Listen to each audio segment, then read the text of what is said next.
Good morning, student. Today we start some key concept of your account. Student, as a account student, आपको बहुत सारे ऐसे words आएंगे जो काफ़ी नए हैं. आप लोगों ने कभी सुने हैं, कभी सुने नहीं हैं.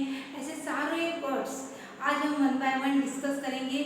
उसका एक्चुअल मीनिंग क्या होता है. Business, you know always, any activity which is run or done with the intention to earn profit is called as business. हम कोई भी अगर एक्टिविटी ऐसी कर रहे हैं जो हम कर किसके लिए रहे हैं कि हमें कुछ ना कुछ कार्य करना है, कुछ ना कुछ पैसा कमाना है, उसे हम बोल रहे हैं बिजनेस. ये हमने बिजनेस स्टडीज में देखा है. सेकंड है profession. Profession means any after acquiring a qualification. कोई भी क्वालिफिकेशन हम एक्वायर कर रहे, CA, doctor, lawyer, engineer, professor, lecturer, teacher, तो वो क्वालिफिकेशन एक्वायर करने के बाद जो हम प्रोफेशन रन करते, जो कार्य करते, उसे हम क्या बोल रहे हैं, प्रोफेशन. नेक्स्ट है प्रोप्राइटर. Proprietor means owner. कोई भी ऑर्गेनाइजेशन का एंटरप्रेन्योर, और we can say that any person who work as an entrepreneur in the organisation is known as proprietor. मालिक, हिंदी अगर वर्ड में यूज किया जाए तो मालिक को क्या बोल रहे हैं हम लोग, he is working as a proprietor, as a owner. Next है स्टूडेंट आपके पास कैपिटल. कैपिटल मीन्स क्या बता रहे हैं, capital means the amount which a businessman invest in his business.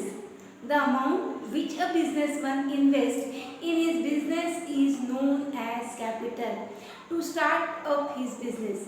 कोई भी बिजनेस चालू करने के लिए एक ओनर जो बिजनेस में पैसा लाता है या पैसे की कीमत की चीज़ें लाता है, मनी और मनी वर्थ, वो सब चीज़ों को हम लोग क्या कंसीडर कर रहे हैं, एज अ कैपिटल. ये कैपिटल तीन प्रकार के हैं. एक fix capital.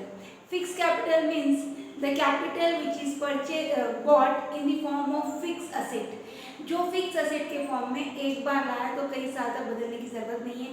Land, building, machinery, equipment, tools, furniture, computer, laptop, एक बार लाया तो 4-5 साल बदलने की जरूरत है क्या, नहीं, तो उसको हम बोल रहे हैं फिक्स कैपिटल. सेकंड है floating capital. Floating capital means the capital which is bring in the business to resell it. उस कैपिटल को हम लोग बिजनेस में ला रहे हैं. आपके स्टूडेंट पेज नंबर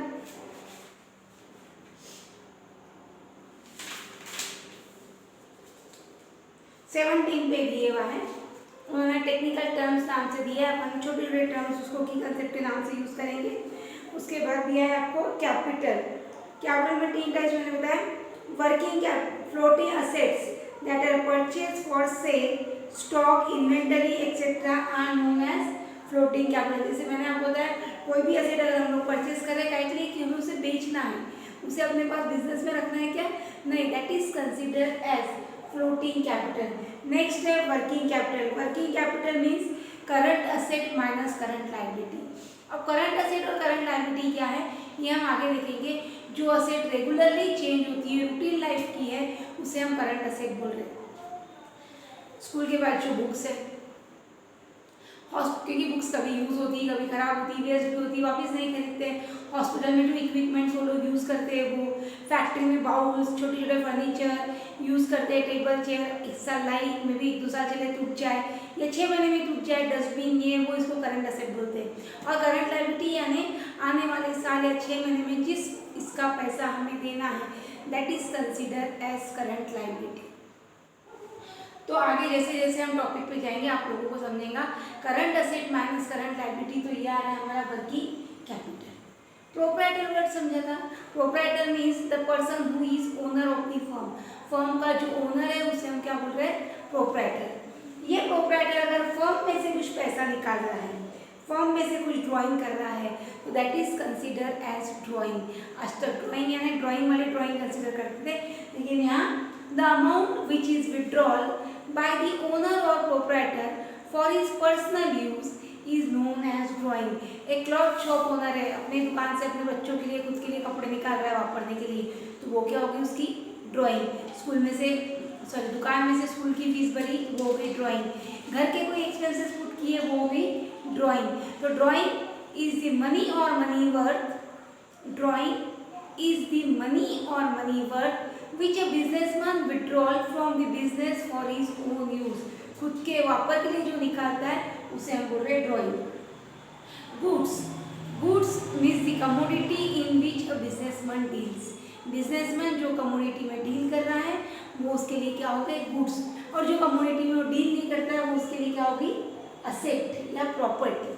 ठीक है, उसके बाद परचेज सेल, ये आप लोगों को पता है, कोई भी प्रोडक्ट हम लोग परचेज कर रहे हैं, खरीद रहे हैं, दैट इज परचेज, खरीदे हुआ माल वापस दे रहे हैं, दैट इज परचेज रिटर्न।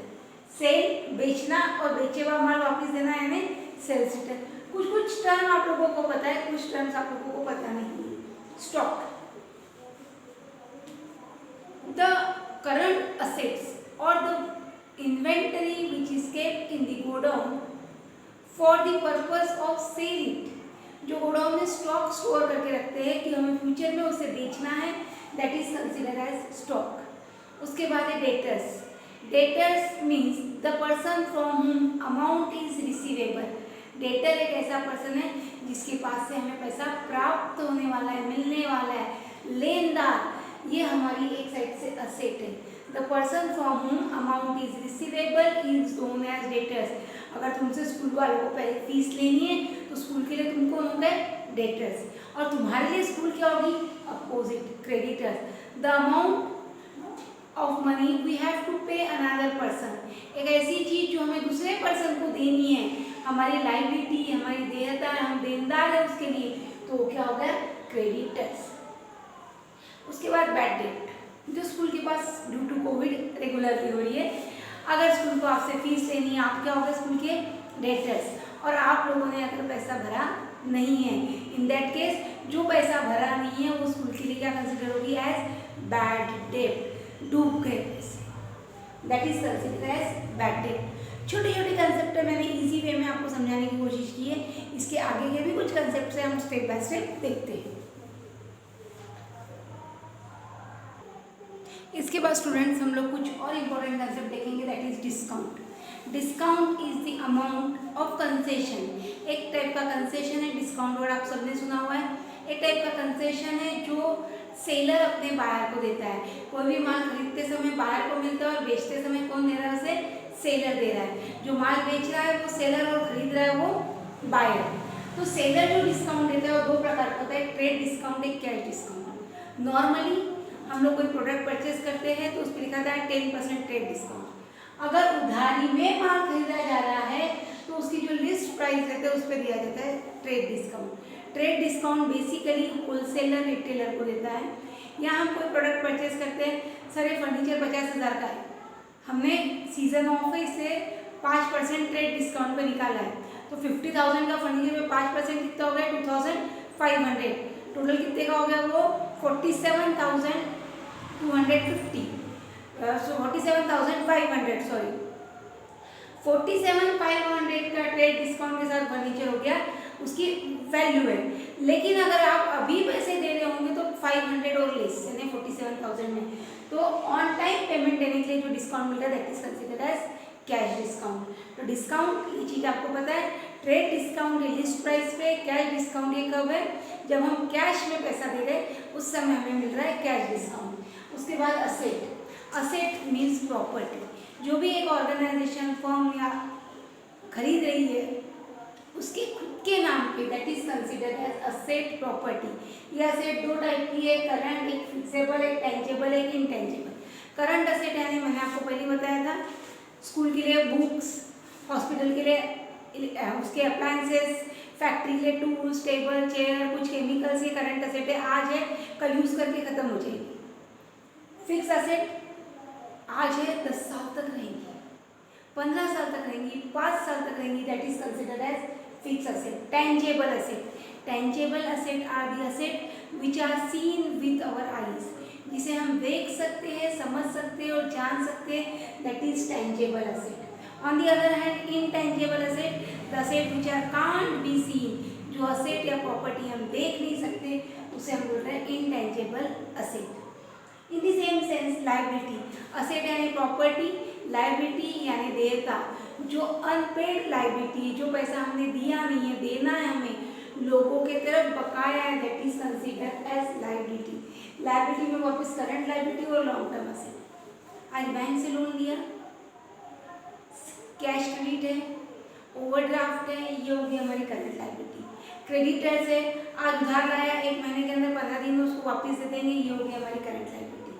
15 दिन, महीना, 2 महीने में पेड हो सकती है वो current liability. With in 12 month जो पेड कर सकते हैं वो current liability. Long term liability, एक कंपनी अपने शेयर्स, डिबेंचर्स, अदर बॉन्ड्स ये मार्केट में जब निकालती है और उसको कई सालों तक पैसा वापस देती नहीं, वो 5, 10, 15, 20 साल या during the life time of the firm और company, that is consider as long term liability of the firm. इस टाइप से स्टूडेंट्स हमने कुछ कंसेप्ट आज देखे हैं, वो कंसेप्ट को मैं with the help of audio messages भी आपको दूंगी।